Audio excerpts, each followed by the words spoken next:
Welcome back to the Star Wars Retrospective. In today's video, we will be talking about Rogue One, a Star Wars story. This movie directly follows Andor, which we talked about in the last video, but it also came out before Andor, so it's not as cohesive, but you know what, it's fine. Rogue One is a 2016 film directed by Gareth Edwards. The film is set in the Star Wars universe and tells the story of a group of rebels who band together to steal the plans for the Death Star, the Empire's ultimate weapon. While the film has its moments of success, it also falls short in some areas. One of the film's biggest successes is its portrayal of the rebellion. The film does an excellent job of showing the gritty and often brutal nature of the rebellion's fight against the Empire. The characters are not your typical heroes. They are flawed and often make difficult choices that have consequences later. This makes them feel more grounded and realistic than in some of the other Star Wars films. Another area where Rogue One succeeds is in its visuals. This film is stunning, with breathtaking locations and impressive visual effects. The space battles are pretty impressive, with intricate and exciting dogfights that are really fun to watch. However, the film falls short in its character development. While the characters are interesting and have their own unique personalities, there is not enough time spent developing them. As a result, the audience does not feel as invested in the characters as they could be, and some emotional moments fall flat. Additionally, the film's pacing can be uneven at times. The first half of the movie is slow, with a lot of exposition and setup. While this is necessary to establish the world and characters, it can be tedious at times. On the other hand, the second half of the film is fast-paced and action-packed, with little time for the characters to breathe and develop. Despite its flaws, Rogue One shines in its final act. The climactic battle on Scarif is thrilling and emotional, with high stakes and impressive action sequences. The film's ending is also poignant and ties the story into the larger Star Wars universe in a pretty satisfying way. Rogue One has flaws, but it's still an enjoyable and worthwhile addition to the Star Wars franchise. Its portrayal of the rebellion is refreshing and realistic, and its visuals are really cool. However, the film falls short in character development and pacing. Nevertheless, its final act is a shining moment that makes the film a must-see for any Star Wars fan. Yeah, the most exciting part by 100%, and kind of the most like realistic and new part. Like, I've never seen this in a Star Wars movie, and I haven't seen it since, is the final act of the film, and the way that it portrays the Empire as a looming force of nature. The final act of Rogue One, a Star Wars story, is a masterclass in creating an exciting adventure while also delivering a sad ending. The climactic battle on Scarif is a thrilling sequence that showcases the bravery and sacrifice of the rebels, which also highlight the terrifying power of the Empire. Throughout the film, the Empire is portrayed as an unstoppable force of nature. The Death Star is a symbol of the Empire's power, and its destruction is the rebels' top priority. The final act of the film shows just how difficult it is to take down the Death Star, with the rebels facing insurmountable odds. The battle on Scarif is a showcase of the Empire's power. The Imperial forces are ruthless and efficient, with their AT-AT walkers and TIE fighters laying waste to rebel troops. The rebels are outnumbered and outgunned, with little hope of success. This makes the final victory all the more satisfying, as the rebels manage to steal the plans and send them to Princess Leia. However, the victory is bittersweet. Many of the characters we have grown to love throughout the film are killed in the final battle. Jyn Erso, the protagonist, and Cassian Andor, her partner, both die on the beach as the Death Star fires upon them. The rebels' victory is tempered by the loss of these pretty good characters, making the film both exciting and sad. As well as with Retrospective from Andor, this makes the scene really sad for Cassian Andor's death.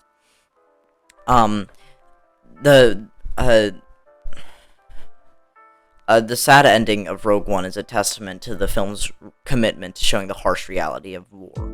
The film portrays the rebellion as a gritty and brutal fight against an oppressive regime where sacrifices must be made for the greater good. The deaths of Jyn and Cassian serve as a reminder for the high stakes of the rebellion and the toll that the fight takes on those involved.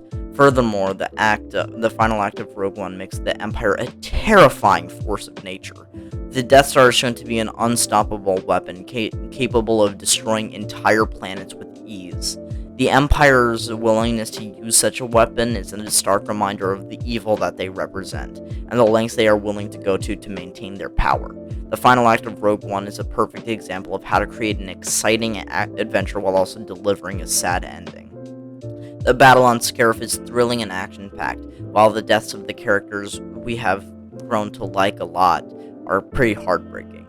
The portrayal of the Empire as a terrifying force of nature adds to the tension and the stakes of the final act, making it a more memorable and impactful conclusion to the film. The portrayal of the rebellion in Rogue One is a departure from the typical portrayal of the rebellion in other Star Wars films. While the rebellion is always shown as fighting against the tyranny of the Empire, Rogue One takes a more realistic and gritty approach to the rebellion's struggle. In the original Star Wars trilogy, the rebellion is portrayed to be a noble and heroic group fighting against an evil empire. The characters, who are often larger-than-life heroes such as Luke Skywalker and Han Solo, who are quick with a quip and always ready for action. And it's just not the same in this movie. Like, the characters like Luke and Han are just like, those are completely different characters from anything that you see in this movie. The rebellion's victories are often shown as triumphant moments, while the Death Star's destruction in A New Hope being a key example. In the prequel trilogy, the rebellion is not yet formed, and the focus is on the Republic's collapse and the rise of the Empire, which, albeit, is a really good concept, like, genuinely a really good concept, but the execution, as we talked about, was really bad. The Rogue One, on the other hand, portrays this rebellion as gritty, underground, and a total, like, out-of-nowhere movement. The characters are not the typical heroes of the Star Wars universe, but instead they're flawed, and they often make difficult choices. The film shows the rebellion as a group of people who have been pushed to the brink, who are willing to do whatever it takes to fight against the Empire. The rebellion in Rogue One is also shown as being more diverse than other Star Wars films. The characters come from different backgrounds and have their own unique personalities, making them more relatable and human. While the original trilogy and prequel trilogy have had some diversity in their characters, Rogue One takes it on to another level with a diverse cast that includes people of color, women, and even non-human characters. Furthermore, Rogue One shows the darker sides of the rebellion's fight against the Empire. The rebels are shown as using brutal tactics such as assassinations and sabotage in their fight against the Empire. This adds to a layer of complexity to the rebellion's struggle, as the film shows that the fight against tyranny is not always black and white. Overall, the portrayal of the rebellion in Rogue One is a departure from the typical portrayal of other Star Wars films. The film takes a more realistic and gritty approach to the rebellion struggle, showing the characters as flawed individuals who are willing to do whatever it takes to fight against the Empire.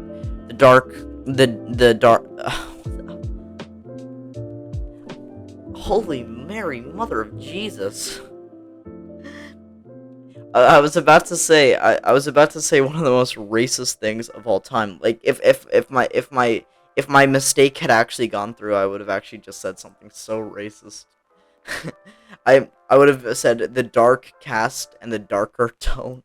I'm supposed to say, well, you're about to hear what I'm supposed to say. The diverse cast and darker tone add to the film's realism, making it a unique and important addition to the Star Wars franchise. But back to the Empire. The portrayal of the Empire is similar to that of the other Star Wars films in some ways, but it also has a distinct difference that sets it apart. Overall, the Empire is portrayed as a powerful and oppressive force that is willing to do whatever it takes to maintain its control. In the original Star Wars trilogy, the Empire is shown as an evil monolithic force. The characters are often faceless stormtroopers led by the menacing Darth Vader and the cold, calculating Grand Moff Tarkin, who's weirdly in this movie after he died. The Empire's main goal is to maintain control over the galaxy, and they are willing to use their military might to do so. In the prequel trilogy, the Empire is not yet formed, but the seeds of its creation are shown to be in place. The Republic's government is shown to be corrupt and ineffective, and the Jedi are unable to stop the rise of the Sith. The Clone Army, which is used to fight against the Separatists in a big cat and mouse game from Palpatine, is used by Palpatine to take control of the galaxy and establish the Empire. In Rogue One, the Empire is shown as a powerful and impressive force, but there are also some distinct differences in its portrayal. The film shows the Empire as a more complex organization, with different factions vying for the power. The main villain, Director Krennic, is shown as being in competition with other Imperial officials, such as Grand Moff Tarkin, for control over the Death Star. Furthermore, the Empire in Rogue One is shown as a more realistic and terrifying force. The film depicts the Empire's power in a way that feels more grounded and less fantastical than in other Star Wars films.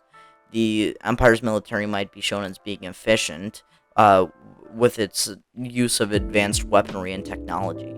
The Death Star, the Empire's ultimate weapon, is shown to be capable of destroying entire planets, creating a sense of fear and dread. Additionally, Rogue One shows the Empire as being more ruthless and brutal than in other Star Wars films.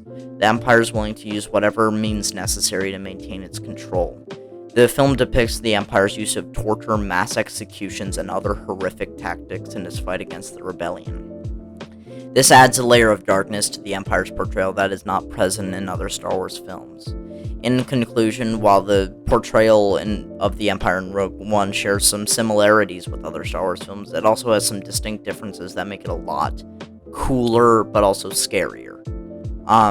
The Empire is shown as a more complex and realistic organization with different factions vying for power. The film also portrays the Empire as a more terrifying and ruthless force, using advanced weaponry and brutal tactics to maintain its control. Overall, the Empire's portrayal in Rogue One adds an important layer of darkness and complexity to the Star Wars universe. Well, guys, I guess that's it. This movie is pretty damn good, and I really like a lot of aspects about it. This is a pretty fun watch, and yeah, so not much else to say about it. 8 out of 10, very good. In the next video, we get to talk about the New Hope, and god damn it, I'm just so excited. Some of these movies are complete and utter dog shit, and I really want to watch a movie that I haven't seen since I was a kid. Alright, guys, I'll see you in the next one. Oh, yeah, and one thing before I go. I just wanted to mention that the upload stream is going to get a lot better now, because a big event just happened. Which is I graduated. I completed middle school and I got my diploma. So, yeah, expect some more uploads soon. I'm really happy now, and I'm going to Hawaii tomorrow. So that's also pretty cool. So you'll see the background change a little bit. So, bye guys.